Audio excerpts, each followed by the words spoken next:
आज हम पढ़ने जा रहे हैं बेटा क्लास 10th का chapter number 9 application of trigonometry.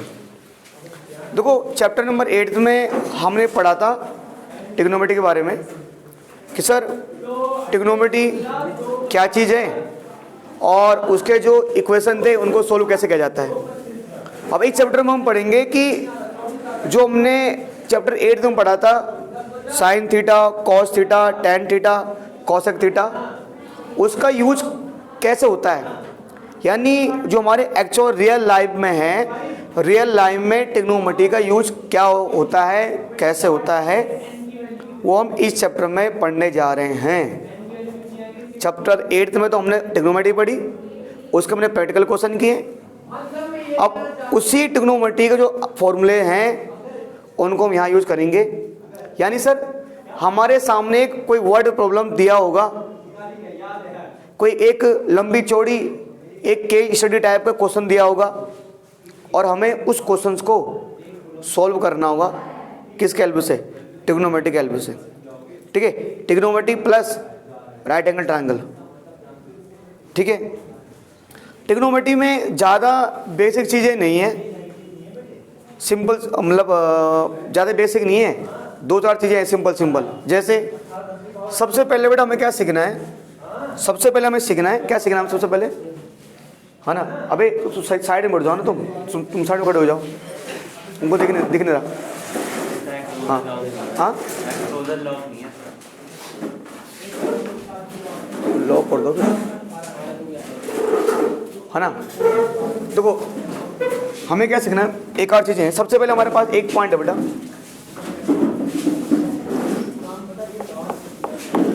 एक होता है बेटा हमारे पास लाइन ऑफ साइट,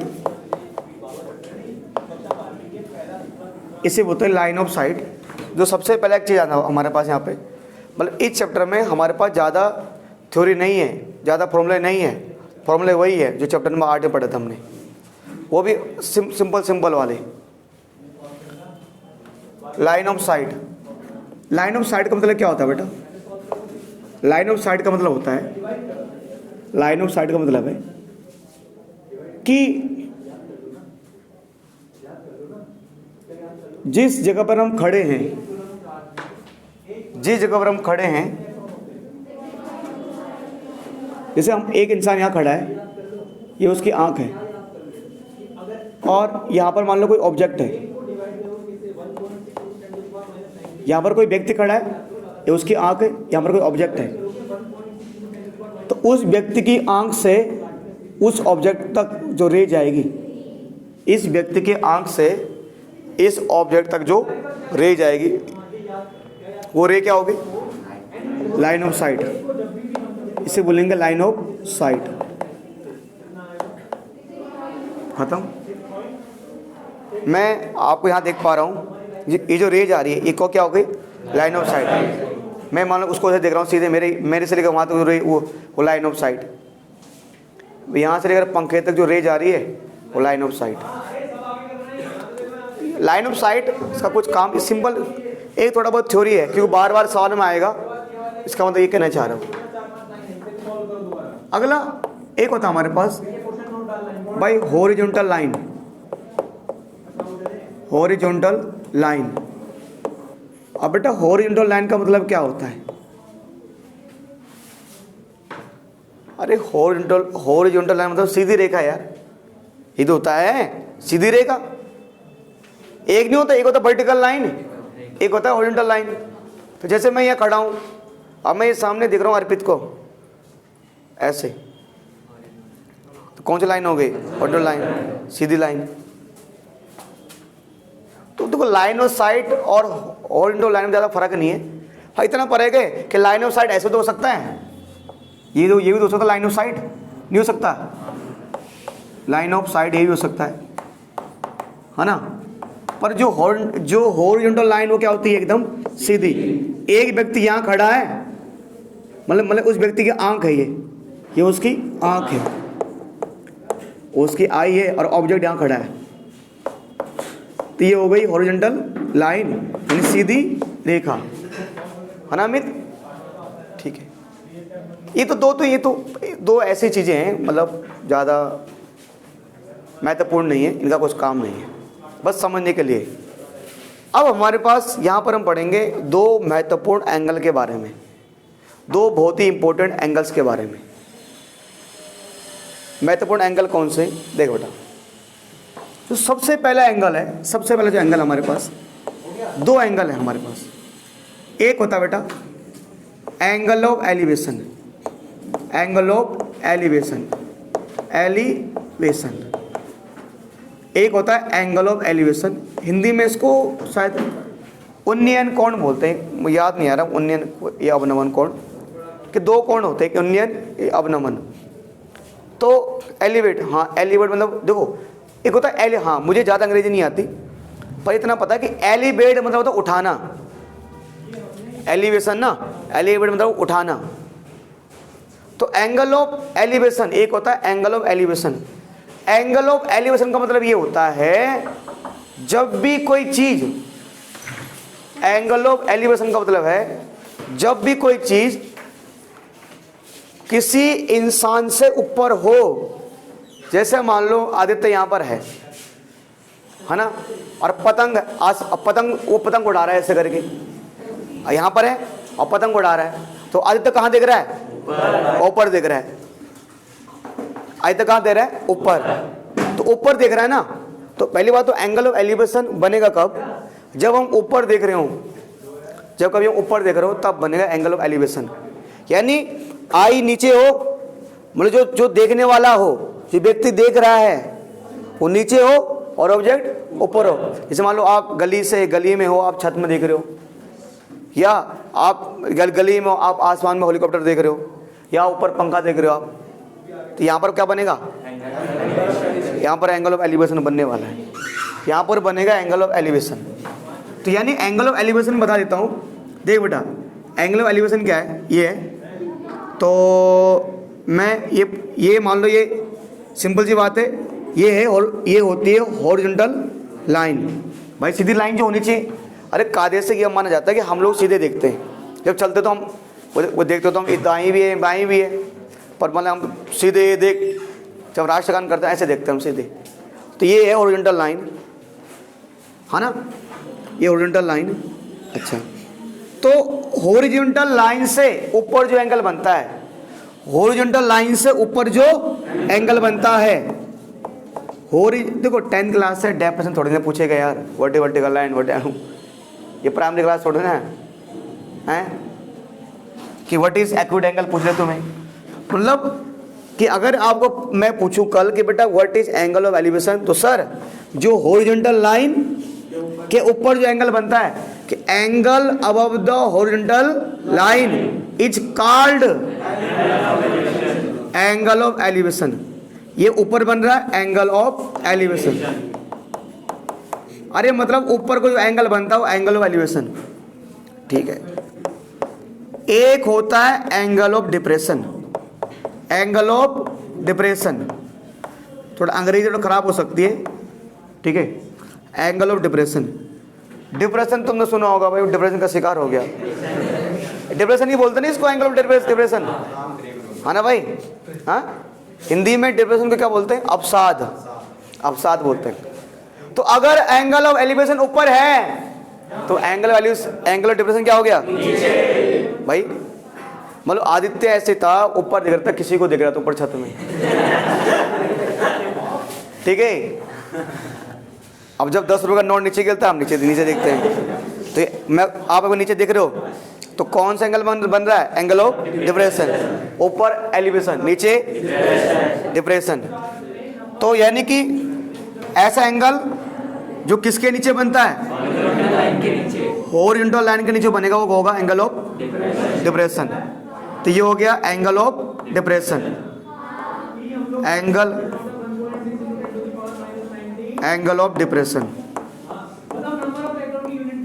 बस भाई इतना ही बेसिक है इस क्लास, इस चैप्टर का, यही बेसिक है और क्या। एंगल ऑफ एलिवेशन ऊपर, एंगल ऑफ डिप्रेशन नीचे, इतना ही है। हाँ,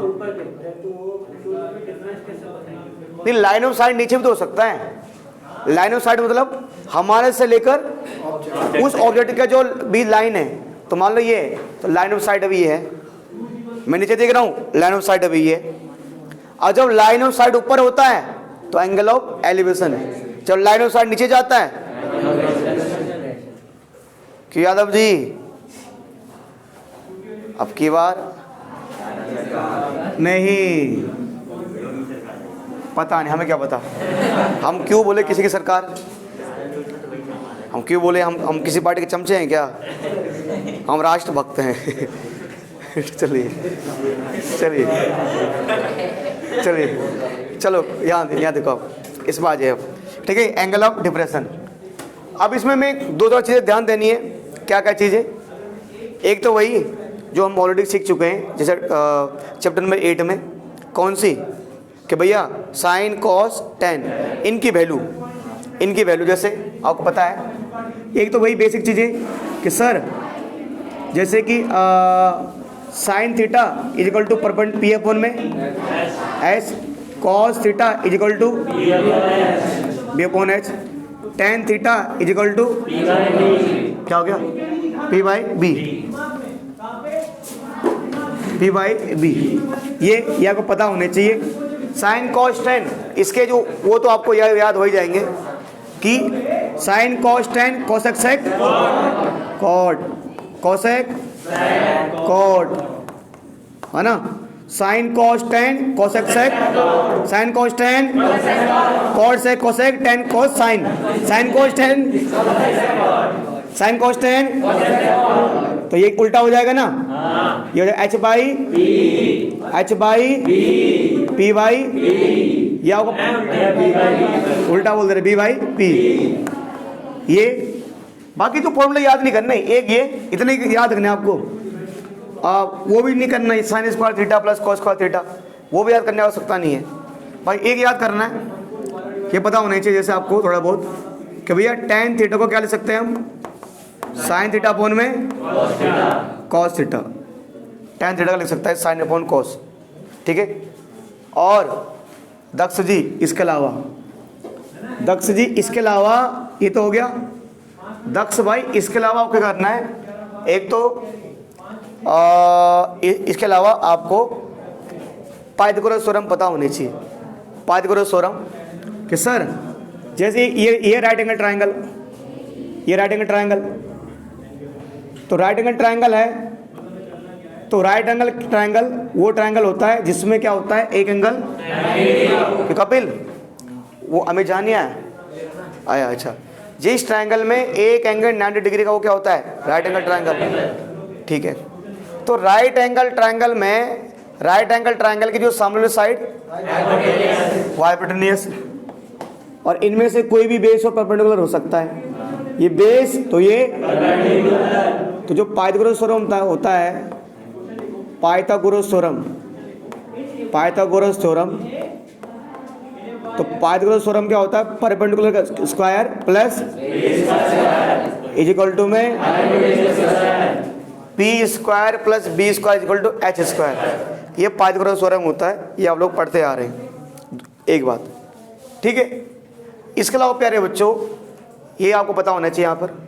दूसरा कि बच्चों आपको ये पता होना चाहिए जैसे कि प्यारे बच्चों 0 डिग्री, 30 डिग्री, 60, 45 डिग्री, 60 डिग्री और 90 डिग्री, यहाँ पर मान लो साइन थीटा, कॉस थीटा और टेन थीटा, ये आपको पता होना चाहिए। साइन 0 के वैल्यू, साइन 30, साइन 45, 1/2, साइन 60 और साइन 90, इसका उल्टा ये 1 यहाँ पर आ जाएगा, यहाँ पर आ जाएगा, ऐसे रहेगा, यहाँ आ जाएगा, ये आ जाएगा, क्यों दक्ष, चलो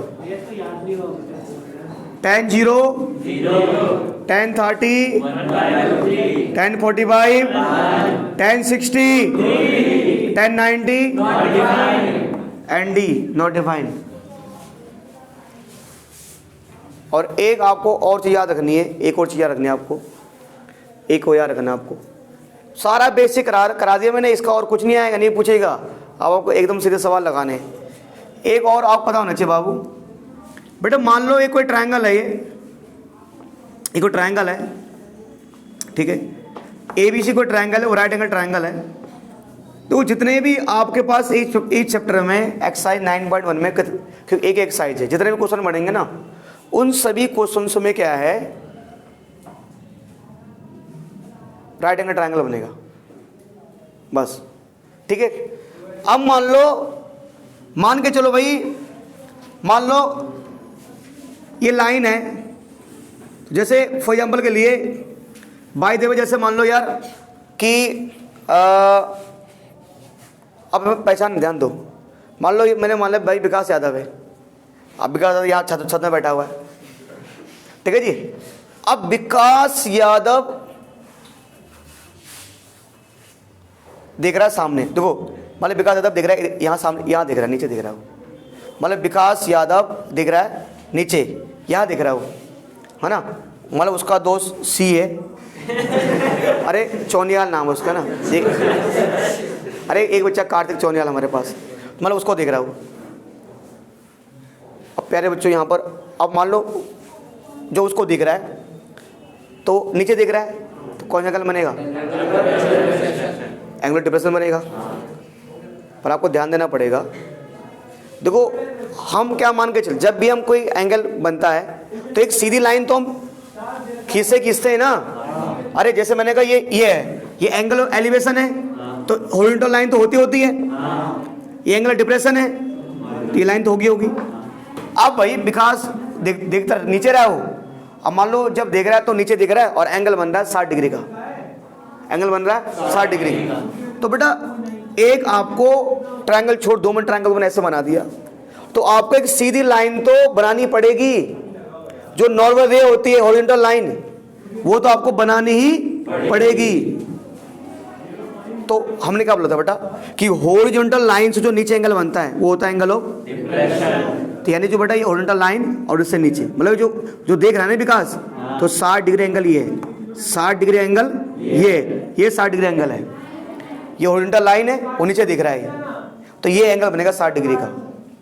अब कायदे से हम ट्रायंगल तो मैंने क्या कहा कि जितने भी हम क्वेश्चन करेंगे उनमें क्या बनना चाहिए, राइट एंगल ट्रायंगल बनना चाहिए। तो एंगल तो राइट एंगल ट्रायंगल तो बन गया, पर ये 90 डिग्री का है, तो इसमें हमें कोई ना कोई एंगल चाहिए। जैसे ये 60 डिग्री एंगल बन गया, तो मुझे इसमें कोई ना कोई एंगल निकालना है, मतलब ये 60 डिग्री एंगल मुझे नीचे लाना है ट्रायंगल में, तभी मैं इसको सोल्व कर सकता हूँ। मतलब होता ना साइन थीटा कोस थीटा, तो यहाँ तो कोई थीटा तो है ही नहीं, तो हॉरिजॉन्टल लाइन एकदम सीधी होती है और ये बेस भी एकदम क्या होता है, सीधे। तो ये दोनों पैरेलल लाइन है, दोनों क्या है, पैरेलल लाइन। तो दो, अब प्यारे बच्चों ये 2 पैरेलल लाइन है, और आपको पता ही जो जेड टाइप का एंगल बन रहा है, ये कौन सा एंगल है, इसे बोलते हैं अल्टरनेट इंटीरियर। और ध्यान देना, जब 2 लाइन पैरेलल होती है ना, तो ये जो जेड बनता है, जेड चाहे उल्टा जेड बने चाहे उल्टा जेड बने, ये जो जेड टाइप का एंगल होता है, ये जेड टाइप का एंगल आपस में क्या होते हैं, जब 2 लाइन पैरेलल होती है तो ये जेड टाइप का एंगल, इन एंगलों को क्या बोलते हैं, ये अल्टरनेट इंटीरियर एंगल होते हैं। तो ये दोनों इक्वल कब हो जाते हैं, जब 2 लाइन क्या होती है। तो अगर ये 60 डिग्री है तो ये भी क्या हो जाएगा, बस हमें मिल गया।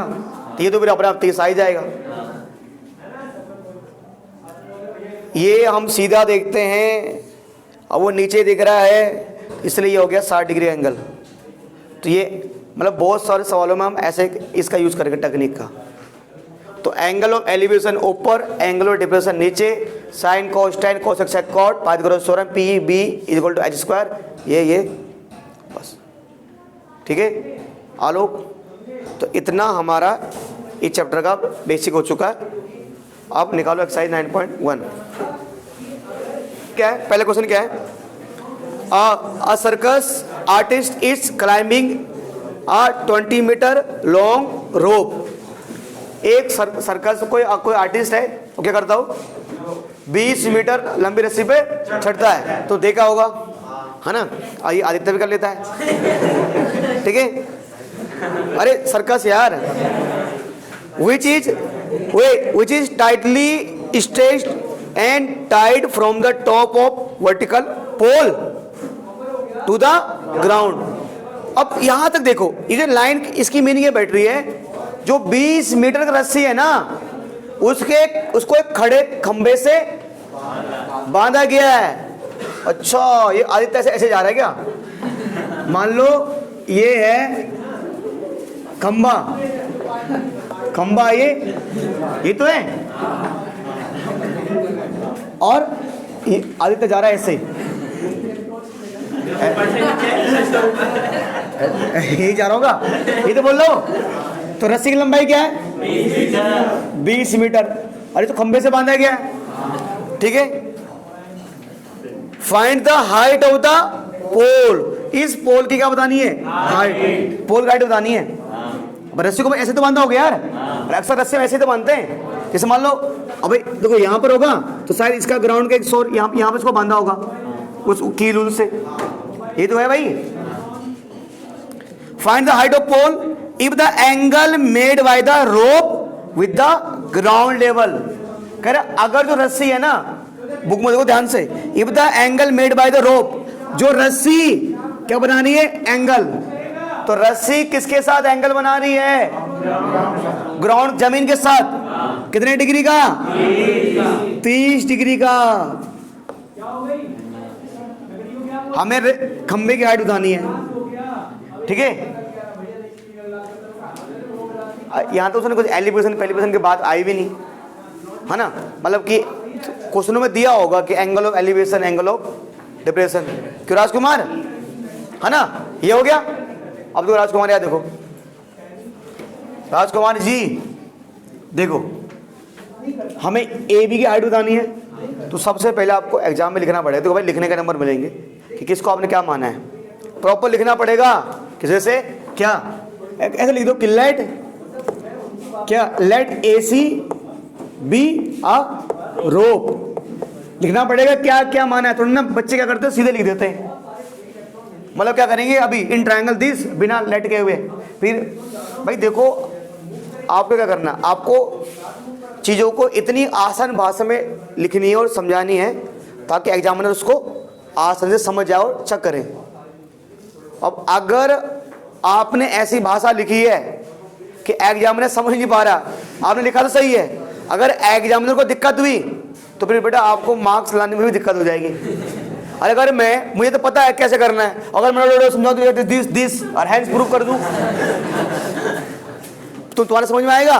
क्या तुम्हारे समझ में नहीं आएगा तो तुम पढ़ोगे नहीं। तुम नहीं पढ़ोगे तो मेरा घर परिवार कैसे चलेगा भाई? तो अगर मुझे घर परिवार चलाना है तो मुझे आपको सही से पढ़ाना पड़ेगा, अच्छे से पढ़ाना पड़ेगा। तो तुम्हारे समझ में आना चाहिए, तुम लोगों को डिफिकल्टी नहीं होनी चाहिए। क्यों 10 गुस्सा ही, भले अभी आप खड़े हो कोई दिक्कत नहीं, वो तो आपने होमवर्क नहीं किया इसलिए। तो ए सी बी या रोप, है ना, इज इक्वल टू, है ना, 20 मीटर।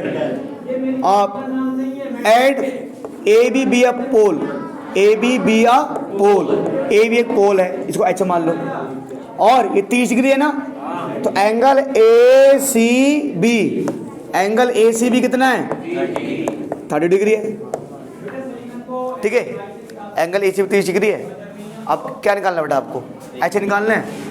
तो प्यारे बच्चों, एक काम करो, आपको मैं एक तरीका बता रहा हूं क्या करना है, ध्यान दो। आपको निकालना है क्या है? एच। ध्यान दो, ये एंगल है, ये थीटा है, तो इस थीटा के हिसाब से, इस थीटा के हिसाब से जो आपको क्या करना है, मैं इस पे आ रहा हूं, आपको काम करना है। जो चीज आपको दे रखी है और जो आपको निकालनी है, आपको दे क्या रखी है? ये दे रखी है। तो सर ये है 90 डिग्री का एंगल है, 90 डिग्री के एंगल के सामने वाली साइड क्या होती है? ये हाइपोटेन्यूस है, और जो एंगल पे चिपका वो बेस, और ये। तो आपको क्या करना है, दो चीज उठानी है, एक जो दे रखी है और एक जो निकालनी है, क्योंकि हम यहाँ पर साइन थीटा भी लगा सकते हैं, हम यहाँ पर कॉस भी लगा सकते हैं, यहाँ पर टेन भी लगा सकते हैं। आपको क्या दे रखा है? हाइपोटेन्यूस, और निकालना क्या आपको? हम हाइट निकालनी है ना, हाइट निकालनी है, पर आपको परपेंडिकुलर निकालनी है ना। तो ये है हाइपोटेन्यूस, ये है तो हमें देखना है कि ये एच या पी बोलो, चाहे पी या एच बोलो, चाहे पी अपॉन एच बोलो या चाहे एच अपॉन में, कोई दिक्कत नहीं। तो पी अपॉन में एच किसके फॉर्मूले में आता है? साइन के आता है। अबे चाहे साइन तो एच अपॉन पी किसका होता है? कोसेक का। तो साइन का साइन से करो चाहे कोसेक से करो, आंसर सेम ही आएगा। तो पी अपॉन में एच किसके फॉर्मूले में आता है? साइन के आता है ना। इसका मतलब यहाँ पर आपको यूज करना पड़ेगा साइन थीटा। अरे सर हम कॉस थीटा भी यूज कर सकते हैं, वो इसलिए नहीं करना बेटा क्योंकि कॉस का होता है बी बाई एच। तो बी तो हमें निकालना ही नहीं है, हमें दो साइड पकड़नी है, जो एक दे रखी है दूसरी निकालनी है। तो यहाँ क्या लगाएंगे? साइन। ये हो गया ना। तो मैं बोलना चाहता हूँ प्यारे बच्चों, आप लिखो in triangle, in triangle, in triangle क्या नाम था? ए बी सी लिखना। In triangle A B C, triangle A B C में sine theta is equal to perpendicular upon में हाइपोटेन्यूस। साइन थीटा बेटा एंगल कितने डिग्री का है? 30। एंगल 30 डिग्री का है बेटा। परपेंडिकुलर का नाम क्या है? A B. क्या नाम है? A B. हाइपोटेन्यूस कौन है? A C. साइन 30 डिग्री की वैल्यू कितनी है? साइन 30 की वैल्यू क्या होती है? 1/2। ए बी का मतलब क्या है? एच। और ए सी कितना दे रखा है? 20 है ना। तो भैया 2 1 जा 2, 2 10 जा। अब h को 1 से मल्टीप्लाई कर क्या आ जाएगा? और 10 को 1 से मल्टीप्लाई करो 10 मीटर, 10 मीटर। तो अब लास्ट में ऐसे लिख दोगे एग्जाम में, क्या लिखोगे कि भैया hence height of pole, height of pole is 10 metre. Pole की हाइट क्या हो गई?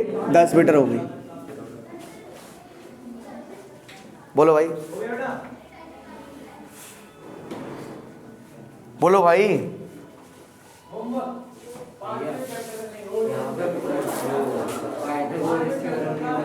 हाँ पाइथागोरस थ्योरम लगा सकते हैं, पर दक्ष जी दो चीजें दी होनी चाहिए ना।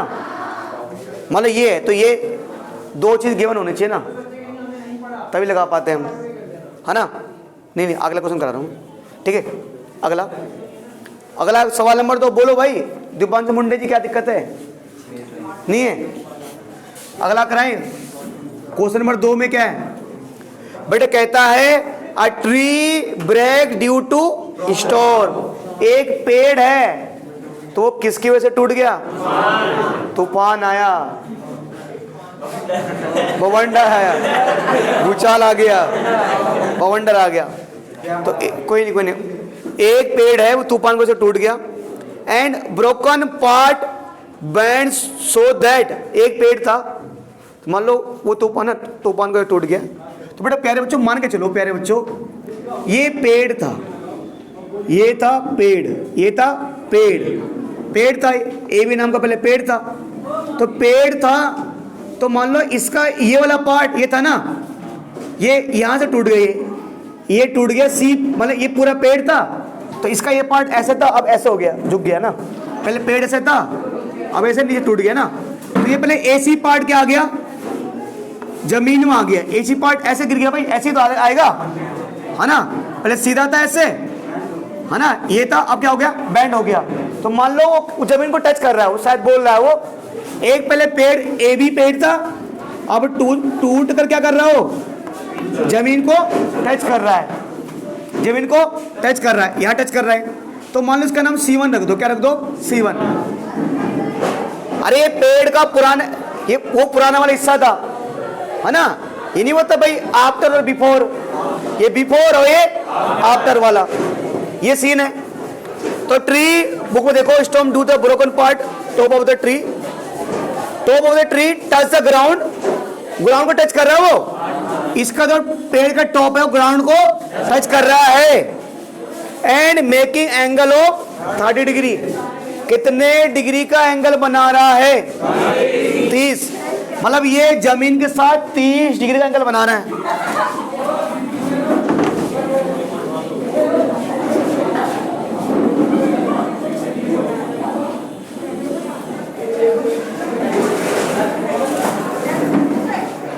है ना, ये बना रहे क्या? 30 डिग्री का एंगल। ठीक है, फिर the distance between the foot of the tree, पेड़ का पांव का है, ये है ना, बी है ना पेड़ का पांव। अरे मैं खड़ा हूं, मेरा पांव यहाँ है ना, मेरा पांव है ना। The distance between the foot of the tree to the point where top touch the ground is 8 metre. अगर इसको एक बार, दो बार, 3 बार, 15 बार पढ़ोगे समझ में आएगा। वो कह रहा है कि पेड़ के पांव से लेकर और जहां तक वो टूटा हुआ पार्ट टच कर रहा है उसके बीच की दूरी कितनी है? उसके बीच की दूरी 8 मीटर है। फिर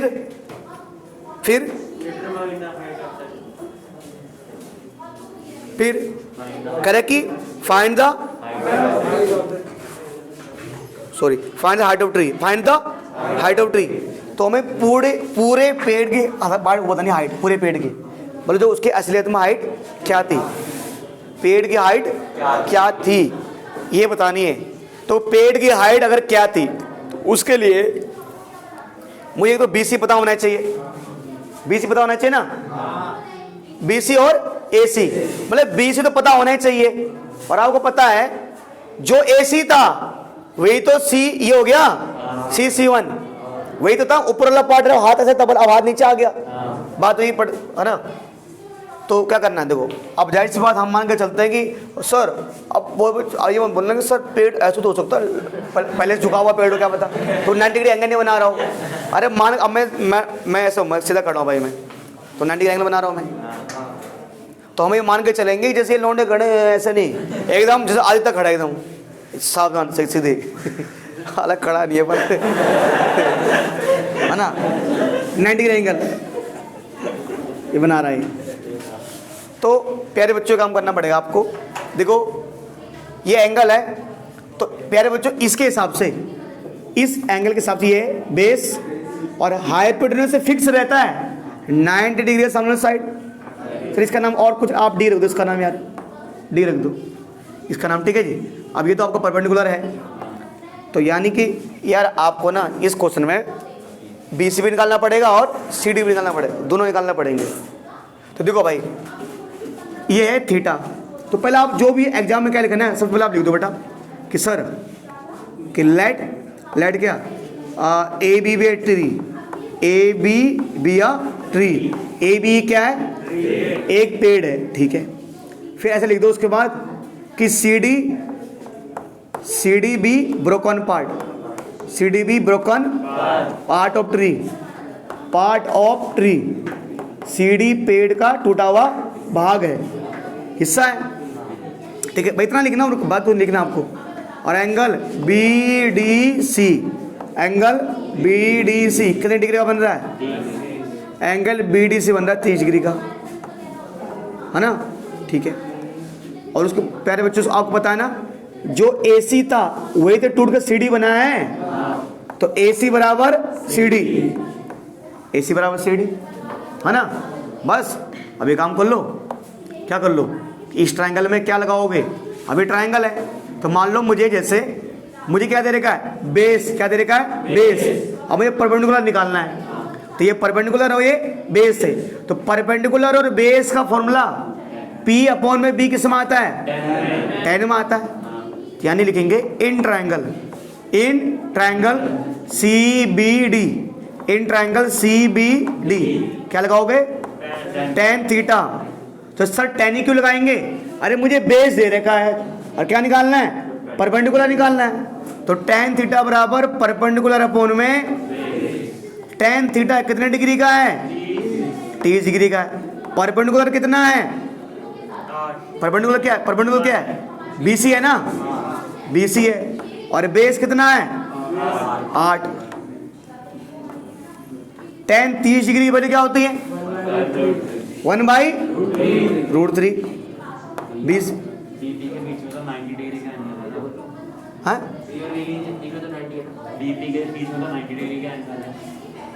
किसके बीच में? बी और पी के, मतलब बेस और परपेंडिकुलर के बीच में हाँ 90 डिग्री का एंगल है। तो थीटा मतलब 30 लेगा। अरे बेटा हम एक चीज बताओ, क्या tan theta is equal to मैंने P/B सही लिखा है? तो मतलब थीटा ये है, थीटा में किसको लेकर चल रहा हूँ बेटा? थीटा में ये अगर कोई एक ट्रायंगल है, ये 90 डिग्री का, ये तो फिक्स रहता है। अगर ये थीटा है, ठीक है जी, अगर ये थीटा है तो इस थीटा के हिसाब से परपेंडिकुलर कौन है? AB। इसके हिसाब से बेस कौन है? इसके हिसाब से हाइपोटेनस क्या है? AC। तो अगर आप लिखते हो tan थीटा इक्वल टू क्या होता है? P/B फॉर्मूला होता है ना। तो थीटा मैंने किसको माना है? थीटा मैं किसके हिसाब से देख रहा हूँ? मैं देख रहा हूँ इसके हिसाब से। तो थीटा ये ना, तो क्या रख देंगे? 30 डिग्री। थीटा क्या हमारे पास? 30। थीटा हमारे पास 90 नहीं है। मैं 90 के पॉइंट ऑफ व्यू से नहीं दिख रहा। आप जब भी लास्ट चैप्टर में क्वेश्चन करते थे, आप चैप्टर 8 में, तो इसको थोड़ी लेते हम 90 डिग्री थीटा, क्यों? हर एक ट्रायंगल कोई भी हो, अगर आप थीटा 90 लोगे फिर तो सब में 90 रहेगा, फिर तो आपको बाकी एंगल निकालने का आवश्यकता ही नहीं है। तो जितने भी क्वेश्चन होंगे हमारे, ये नहीं लेना 90, ये नहीं देखना कि इसके बीच में हम थीटा हमने किसको लिया? इसको। मैं तभी तो पहले बोल दिया था कि हम 30 इसके हिसाब से देखो कि इसके हिसाब से बेस कौन है और परपेंडिकुलर कौन है। अब अगर हमने इसके हिसाब से लेना चालू कर दिया तो फिर इसके हिसाब से तो फिर क्या करना पड़ेगा हमें? फिर बेस वो किसको ले? इसके हिसाब से अगर मान लो चलो हाइपोटेनस से फिक्स है, अगर इसको थीटा लेना चालू कर दिया फिर तो कोई बच्चा कभी बेस इसको ले लेगा, परपेंडिकुलर इसको ले लेगा। चलो भाई बेस मान लो अगर इसको मैंने थीटा लिया है तो हम बोलते हैं कि जो उसके साथ चिपका होता है वो बेस, और जो खड़ा होता है मतलब ये एंगल इसके साथ जो लेटा होगा साइड वो बेस, और जो सामने वाला उसका वो परपेंडिकुलर। पर अगर मैंने थीटा ले लिया तो चलो ये तो हाइपोटेनस से फिक्स है मान लो, तो फिर इन दोनों में तो कोई इसको बेस लेगा कोई इसको परपेंडिकुलर लेगा, ये कोई इसको बेस कोई इसको। तो थीटा 90 डिग्री वाले एंगल को हम थीटा लेकर नहीं चलते, हम लेकर चलते हैं बाकी एंगल को। तो कितना हो जाएगा? 20 अपॉन में 8। तो देखो थोड़ी बहुत अगर मैथ आती है, एक काम करो भाई, BC को करो किससे मल्टीप्लाई? √3 से।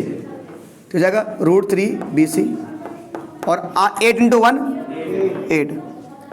BC √3 मल्टीप्लाई वहाँ क्या हो जाएगा?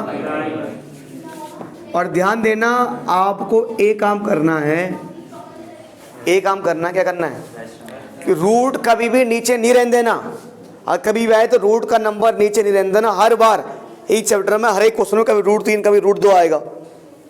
कहाँ ले जाना है? ऊपर। उसको रेशनलाइज करना है।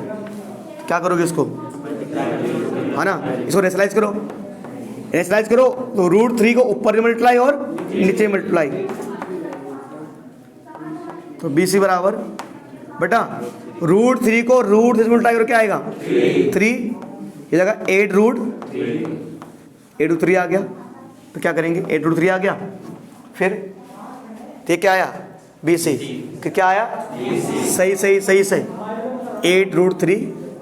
कहाँ लिख रहा हूँ मैं? यहाँ है ना। अच्छा ये आ गया 8√3 अपॉन में 3। अब एक चीज़ देखो, हमें क्या निकालना है? CD। तो या तो आप CD किससे निकाल सकते हो? पाइथागोरस थ्योरम से, कि ये आपके पास परपेंडिकुलर भी है बेस भी है, या तो उससे कर लो। किससे? ट्रिग्नोमेट्री से कर लो। अरे पाइथागोरस थ्योरम से भी निकाल सकते हैं और ट्रिग्नोमेट्री से भी निकाल सकते हैं। तो किससे करोगे? पाइथागोरस से, ट्रिग्नोमेट्री से, तो बस ट्रिग्नोमेट्री से कर लो कि इसी ट्रायंगल में ना, मतलब इसी ट्रायंगल में, इन ट्रायंगल वही triangle, in triangle C B D क्या होगा, tan theta is equal to वही, अब ध्यान दो tan नहीं, देखो क्या लगाते हैं, तो कोई से भी लगा लो। जैसे मुझे क्या निकालना है, h, क्या निकालना है, h, तो मेरे पास परपेंडिकुलर भी है और मेरे पास बेस, दो चीज गिवन है। अब तो मान लो मैं लगा रहा हूँ कॉस लगा रहा हूँ, अरे ये एंगल ये है ना, मुझे मान लो सी डी निकालना है, तो प्यारे बच्चों सी डी क्या हमारे लिए, हाइपोटेन्यूस, और हमें क्या दिया हुआ है, बी डी, यानी बेस, हमें बेस दे रखा है और क्या निकालना है, हाइपोटेन्यूस निकालना है। तो बी और एच किस में आता है, कॉस में आता है, तो cos theta is equal to B upon में एच।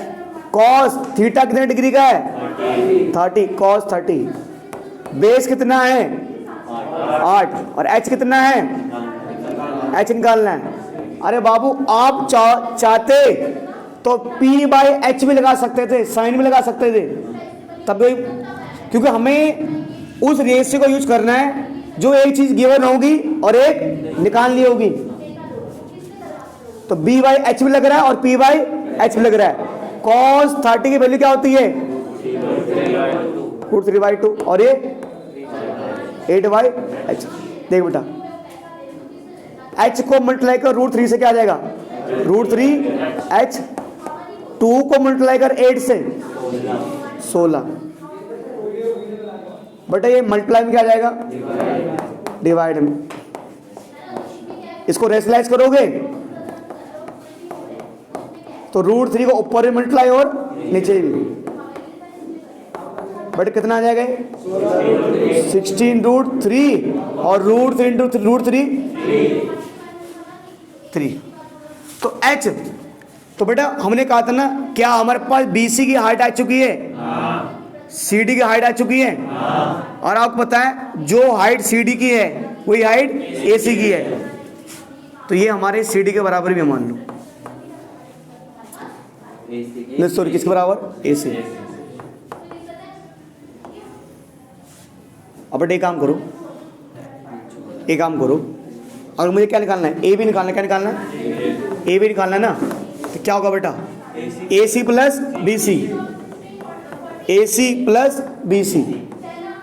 तो बेटा AC जो है ना, AC CD के बराबर है, तो कितना आया, 16√3 में, और BC कितना आया, 8√3 में 3।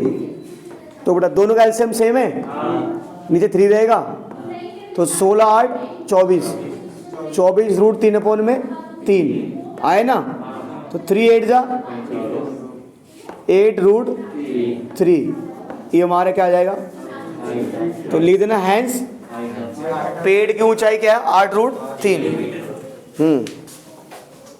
देखो यहाँ देखो, ये कह रहा है a contractor plan to install 2 slides,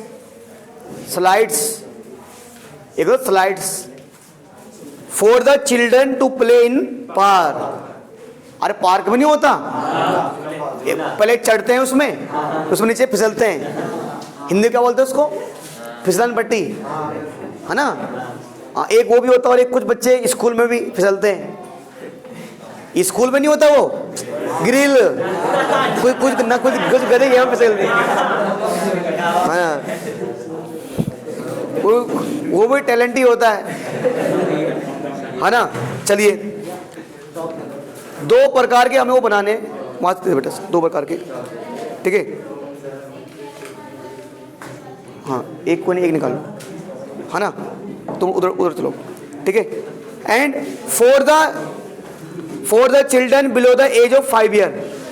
देखो भाई हमें क्या करना है, कुछ स्लाइड बनाने, किसके लिए, जो 5 साल के बच्चों के लिए, और बड़े कितने बनाने, 2 बनाने, दो बनाने, ठीक है।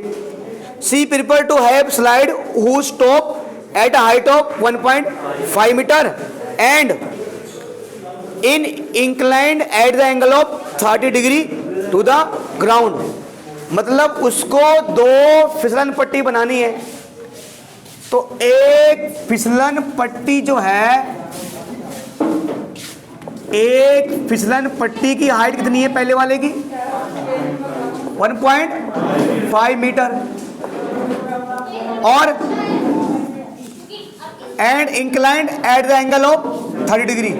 तो कितने डिग्री पे झुका हुआ है ये 30 डिग्री पे झुका हुआ है। मतलब ऐसे, मतलब जो जिसका झुका हुआ है ना, ये बोला 30 degree angle to the ground. अब अरे ये इसमें बच्चे होता ना ऐसे, यहाँ से बच्चे चढ़ेंगे और यहाँ से फिसलेंगे। तो कितनी डिग्री का ये? 30। अगला कह रहा हूं कि सी वांट हैव स्टीप स्लाइड। एक दूसरा बना रहा है, एक दूसरा झूला बना रहा है। तो उस झूले की हाइट कितनी है? 3 मीटर। मान लो इसका नाम पी क्यू आर दे दिया।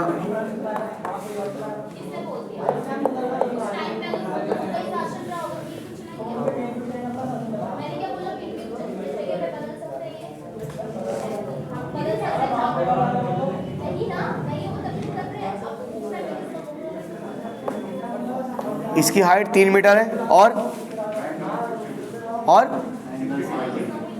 ये इसकी हाइट क्या है? 3 मीटर और एंगल क्या है? 60 डिग्री। और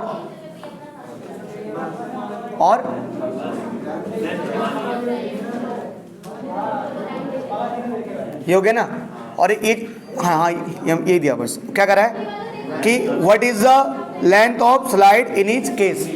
दोनों केस में स्लाइड की फिसलन पट्टी की क्या निकालनी है? लंबाई निकालनी है। देखो बेटा, आपके काम करना पड़ेगा, है ना। तो भाई हर एक क्वेश्चन में काम करना पड़ेगा आपको, पर लिखना पड़ेगा। तो इसको आप केस फर्स्ट मान लो, जानबूझकर केस फर्स्ट, और इसको मान लो केस सेकंड। 2 केस हो गए। तो पहले देखो in case first, in case first. तो हमारे पास जो फर्स्ट केस है, तो फर्स्ट केस में हम क्या देख रहे हैं, है ना। तो ये लिख दो, हाइट ऑफ, क्या नाम है इसका? स्लाइड, है ना। Height of slide, small slide लिख दो कि हाइट ऑफ, कैसे लिख दो कि let A B the height, कुछ भी लिखो अपनी भाषा में यार।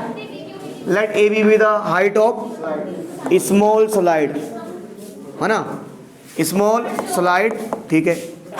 और कितना बेटा? 1.5 मीटर। उसके बाद let A C B a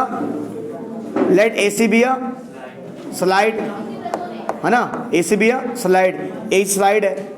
उसके बाद एंगल बी सी ए या A C B, angle A C B क्या बन रहा बेटा? 30 डिग्री बन रहा। बट ये हो गया, ठीक है। अब लिखो बेटा in triangle A B C.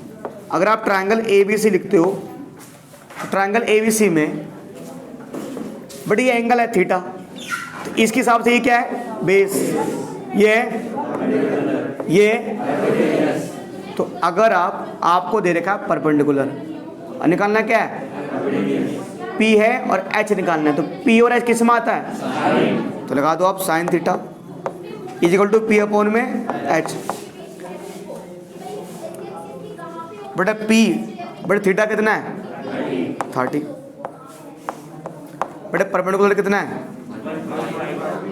1.5। But height कितनी है? मतलब हाइट कितनी है? साइड निकालनी है ना। साइन 30 की वैल्यू क्या होती है? 1/2।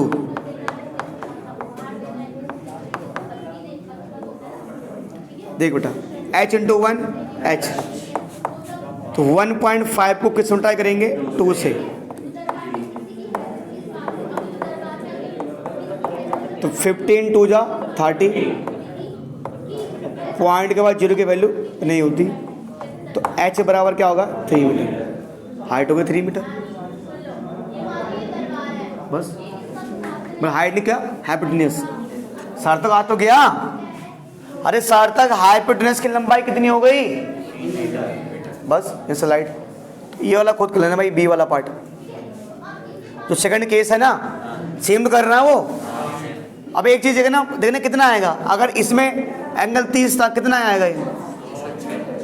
6 आएगा, कुछ भी एंगल चेंज था ना, सोच रहे हो इसका डबल आया, तो ऐसा नहीं है। ठीक है, निकाल लेना इसको जो भी है। बी वाला पार्ट डू योर्स पर ध्यान रखना। क्या हो मंडल, बोल भाई, ये आपको होमवर्क में भी, हाँ होमवर्क में 4th में क्या दिया बेटा? The angle of the top of tower from the point on which is 30 metre from the foot of is 30, find the height of. पहली बार पढ़ोगे तो पहली बार कुछ समझ नहीं आएगा, क्यों? अब पढ़ो आराम से। तो ऐसे ही पढ़ा हमने। द एंगल ऑफ एलिवेशन, यानी एंगल ऑफ एलिवेशन मतलब ऊपर बन रहा होगा, यानी नीचे से रे जा रही ऊपर, ऐसे कोई बंदा ऊपर दिख रहा है ऐसे, तो angle of elevation of top of tower. अच्छा, बच्चे ने यहाँ कन्फ्यूज होते, सर समझ नहीं आता। देखो, एक होता ऑफ, एक होता फ्रॉम। तो ये देखो, मैंने कहा एंगल ऑफ एलिवेशन अगर फ्रॉम लिखा है, यानी फ्रॉम मतलब जहां से बन रहा है। अब कह रहा ऑफ लिखा है ना, यानी जहां तक बन रहा है। ऑफ मतलब जहां तक, नहीं बोलते भाई कि सन ऑफ श्री, है ना, मैंने उनका, है ना, उनका बेटा है, ये उनका बेटी, उनकी बेटी है। तो एक एंगल ऑफ एलिवेशन बन रहा है, यानी ऊपर बन रहा है, और वो कहां पर कहां तक जा रही है लाइन, मतलब मान लो ये है, जैसे मैंने कहा कि ये, तो मैंने कहा एंगल ऑफ एलिवेशन, मैंने ऊपर में छत में देख रहा हूं, तो है ना, तो मैं यहां लिख सकता हूं angle of elevation of top, या रूप छत से लिख सकता हूं मैं। मतलब बोलना ये चाह रहे हैं बच्चों, यहां पर हम बोलना ये चाह रहे हैं कि जो एंगल बन रहा है ना बाबू, वो यहां से बन रहा है यहां, तो टॉप ऑफ टावर ना, यानी ये टावर का टॉप है, ये टावर का, यानी कोई यहां से दिख रहा है टावर के टॉप को, खुद ऐसे दिख रहा है ना, यहां से यहां बन रहा है। ठीक है, चलो आगे बढ़ते हैं। फिर top of tower from a point on ground, angle कहां तक बन रहा है? कहां तक जा रहा है एंगल? टावर के टॉप तक जा रहा है। और कहां से बन रहा है? ग्राउंड से बन रहा है, यानी ये ग्राउंड, एक सीधी ग्राउंड सीधा होता है भाई, ग्राउंड से बन रहा है। एंगल बन रहा है, एंगल बन रहा है ग्राउंड से कहां तक? टावर के टॉप तक। तो एंगल बन रहा है ग्राउंड से टावर के टॉप तक। फिर ठीक है, which is 30 metre away from the foot of. अब सर कहना क्या चाह रहा है, देखो बेटा, ग्राउंड से, ये ग्राउंड है, यहां से टावर के टॉप तक एंगल बन रहा है। मतलब बोलने का मतलब ये है, वो ये कहना चाह रहा है कि भाई अगर ये टावर है और यहां से अगर यहां तक एंगल बन रहा है इसके टावर के टॉप तक, कितने डिग्री का? 30 डिग्री का। तो कह रहा है जहां से एंगल बन रहा है ना, वहां से लेकर टावर के बीच की दूरी, नहीं बोल रहा वो, which is 30 metre away from the foot of. अबे जहां से एंगल बन रहा है टावर, वहां से टावर के बीच की दूरी क्या है? 30 मीटर। मतलब एक आदमी है, यहां पर कोई टावर खड़ा है, तो एक आदमी टावर से ऐसा है, ये कितना दूर है? 30 मीटर दूर है।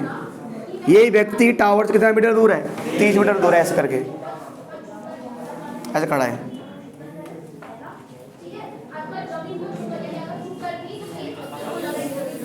तो प्यारे बच्चों, दिस सवाल इज वेरी इजी। ये बन गया सवाल, ये ए हो गया, ये बी हो गया, ये सी हो गया। एंगल बन रहा है 30 डिग्री का। कितना है ये? 30 है। तो लिख दो क्या तो भैया, लेट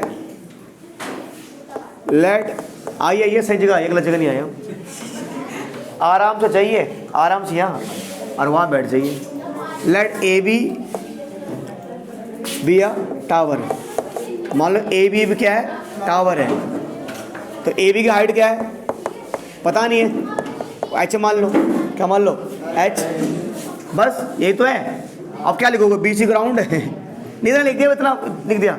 मतलब ग्राउंड को लिखने, ग्राउंड को कभी don't explain the ground, ground is our माता, वी कांट एक्सप्लेन आवर माता, है ना भाई।